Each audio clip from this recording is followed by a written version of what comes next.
Between 1968 and 1972, America launched 9 human missions to the moon, 6 of which successfully touched down, allowing 12 men to walk on the lunar surface.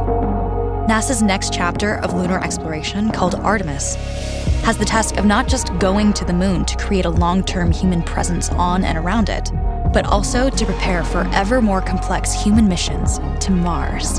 In short, everything we must be able to do here, we must first do here. So, what will an Artemis mission look like?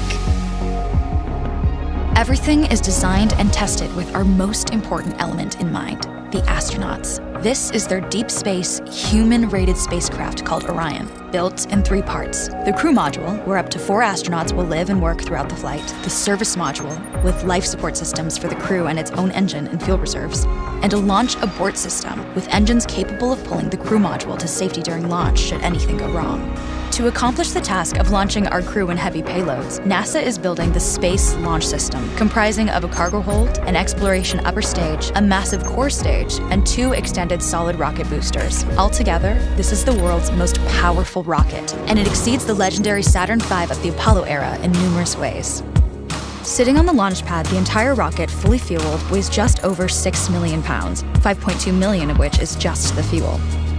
Once ignited, there is no stopping what comes next. All 4 RS-25 engines and the 2 solid rocket boosters come to life, thundering our crew upwards. 2 minutes after ignition, the solid rocket boosters are spent and released.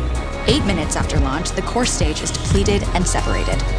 The upper stage fires briefly, placing Orion into a parking orbit around the Earth. Here, the crew reconfigure the spacecraft and check systems to confirm everything is ready for deep space travel. With a go from mission control, the crew reignite the exploration upper stage engines to leave Earth entirely. The exact timing of this maneuver is critical to reach a speed that can escape Earth's gravitational pull, but also put Orion on a course that will intersect the moon days later. Once this burn is complete, the upper stage of the SLS is jettisoned and the crew aboard Orion coast for several days toward all that awaits them at the moon. Approaching the moon, we see the fundamental differences between Artemis and Apollo.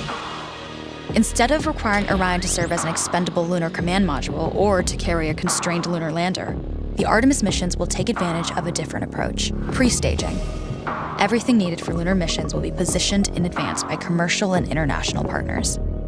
This includes rovers, science experiments, and human-rated systems on the surface. But it also includes a dedicated lunar station in orbit around the moon called Gateway. Here at this station, we can pre-stage a robust lunar lander and establish a strong communications relay.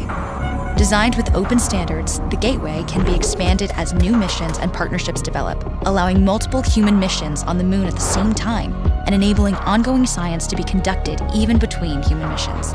The Gateway is also capable of adjusting its orbit to allow access to every part of the moon, something the Apollo missions could not do. But the real key in this approach is placing Gateway in a unique halo orbit to perfect the maneuvers needed for Mars missions. And with the growing list of commercial and international opportunities, Gateway is the ideal hub between Earth and all that lies beyond. Returning to our crew as they approach Gateway, the Orion must match the elliptical orbit of the station in order to successfully dock. Once on board, pre-selected crew members transfer to the lunar lander, while those assigned to Gateway remain on station. The lunar lander system itself is built for 3 unique steps: descending from the halo orbit of Gateway down to a low lunar orbit, descending from low lunar orbit to the surface, and once the lunar mission is complete, launching from the surface of the moon and ascending all the way back to the orbiting Gateway.